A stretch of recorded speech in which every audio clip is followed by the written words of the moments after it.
Alright guys, what's going on? So for our first video lesson I wanted to be about pump and dumps because that's my favorite setup. So we're going to talk about my two trades here on FRLI. But before I get into the trade, I want to talk about why I wanted to go over these trades and why they're important to me. So we're going to go into, what makes sure for your system how you trade, what's an ideal setup for you, how do you find an ideal setup for you, what's going to be your favorite setup going into the future. So, everyone kind of talks about how certain setups you trade you might give them a rank. Maybe it's 1 through 5, 1 through 10, maybe it's A, B, C, like I'm doing here. But here, let me zoom in a little bit so we can see better, right? So for me, pump and dumps are an A setup. Overextended gap downs are a B. Technical breakouts are a C. Some technical breakouts might be A's for other people, but for me, I'm not good at trading breakouts, so they're a C for me.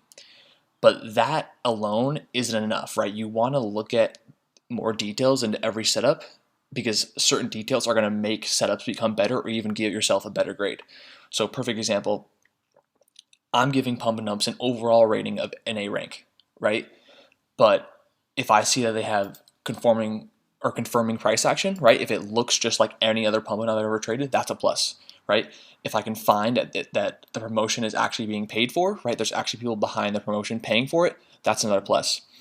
If, for example, we'll go over this later with FRLI, if it's got a caveat emptor, or I don't even know how to pronounce it, but essentially means buyer beware, that is also a major plus for the setup, right? So this might turn in from an A to like an A+++, right? It's going to be the best setup that I could possibly trade for my system.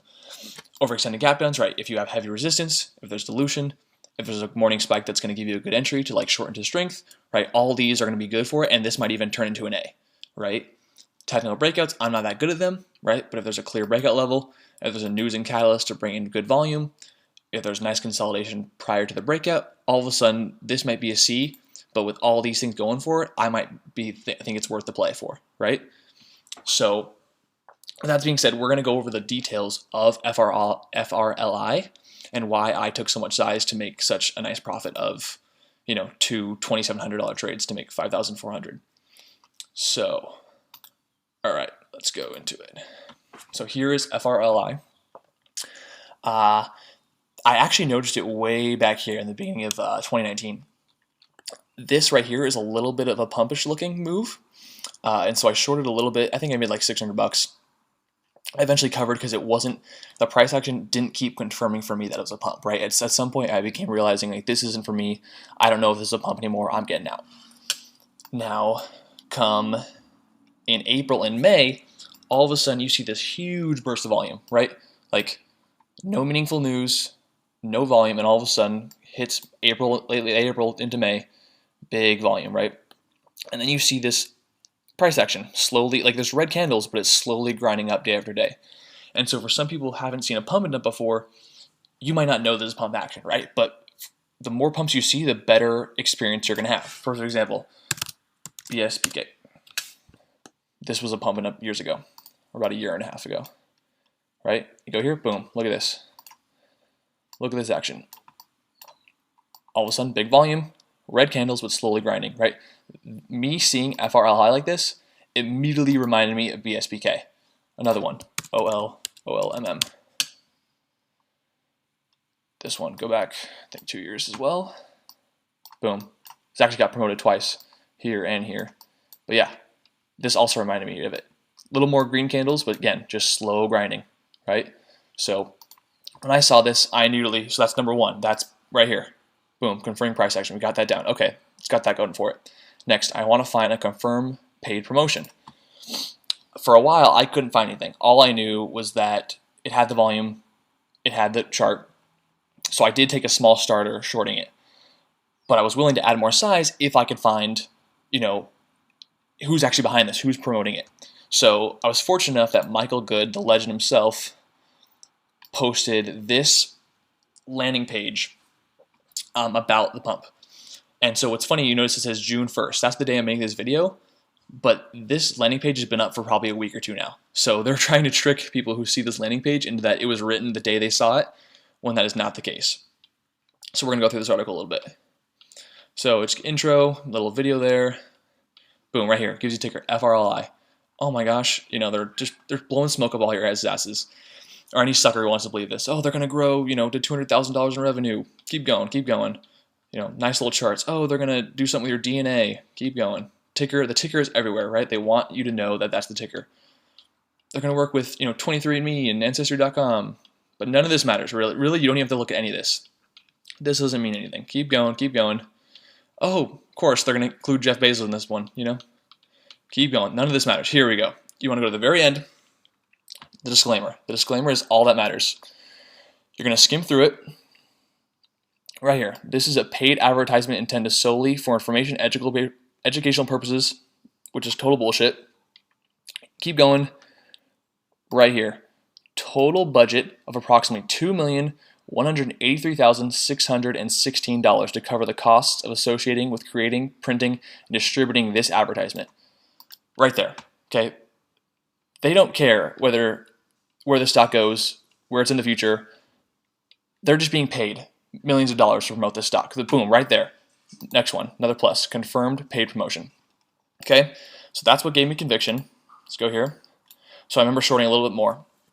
When I was shorting though too, I was using like $3 as a guide. I was trying to see how high could this pump go, and I was thinking it could get around 3. That was my worst case scenario. So then it actually started dumping earlier than I thought. It kept dumping. And this bounce here, it actually started getting promotional emails as well. So again, another form of paid promotion. They had the landing page, they had paid emails. So that even confirmed me more. So when this bounce happened, I was still okay staying short. The next thing that's so crucial, and this is huge, is the caveat emptor, the or buyer beware. So if you go to otcmarkets.com here, type in the ticker, FRLI, right here, that's skull and crossbones, right here. It's huge. When a stock gets this symbol, it's toast, right? It says buyer beware. This is a public interest concern associated with the company. When a company gets this stock and you're long, prepare to give your all your money goodbye. You might as well just bank wire me your money. It's going to be way easier, way less painful for you, and I don't have to stay short. You're just going to give me your money. And it said it's stock promotion. So really, OTC Markets is telling you what's going to happen to the stock. It's telling you what this company is worth, right? So it got the caveat emptor. Now it was on this day. So it pretty much gapped down to 2 all the way to 175. And on that day, I knew this stock's going at $1, right? Almost every company, every pump and up that I've seen to get the skull and crossbones is toast, right? Let's look a couple examples for you guys. LRGR, pumping up from probably another year and a half ago. Let's go here. Okay. Right, it got the caveat, it got the skull and crossbones right here. Just complete death, right? Let's look at, what's another one? URSL. It's loading here. Let's go back. Right, got the skull and crossbones on this day, huge gap down, and it actually scared some people out. It gapped down big and actually had a green candle, which was kind of scary. But of course, the next day it dies, and that happens sometimes. The most recent one, besides FRLI, to get the skull and crossbones is OIL.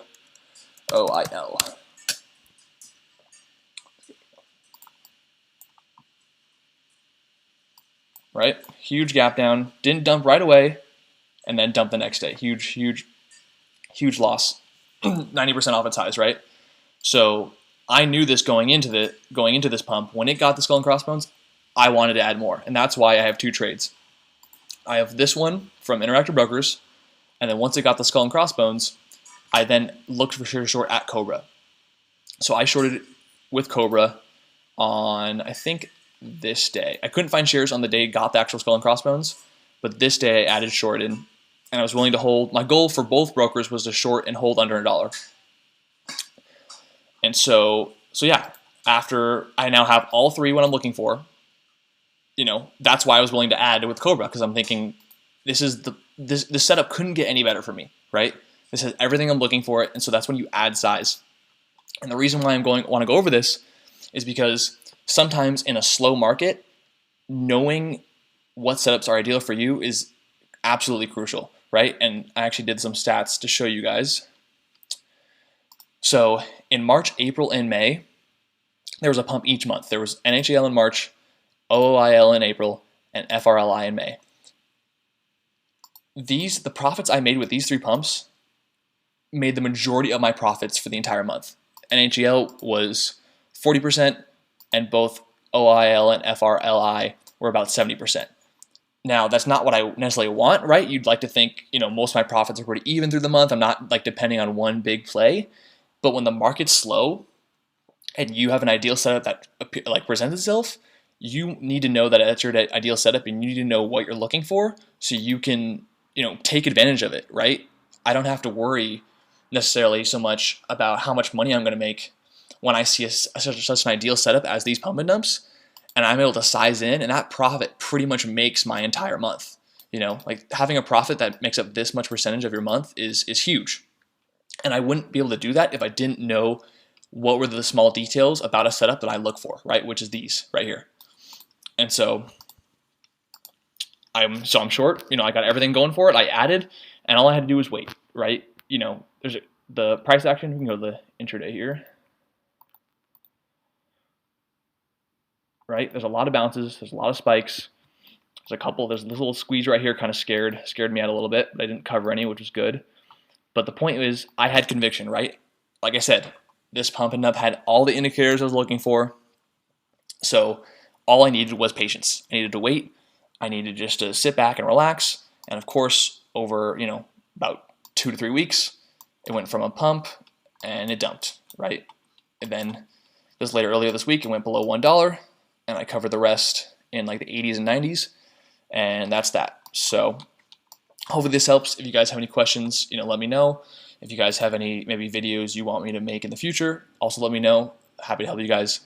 I'll see you guys next time. See ya.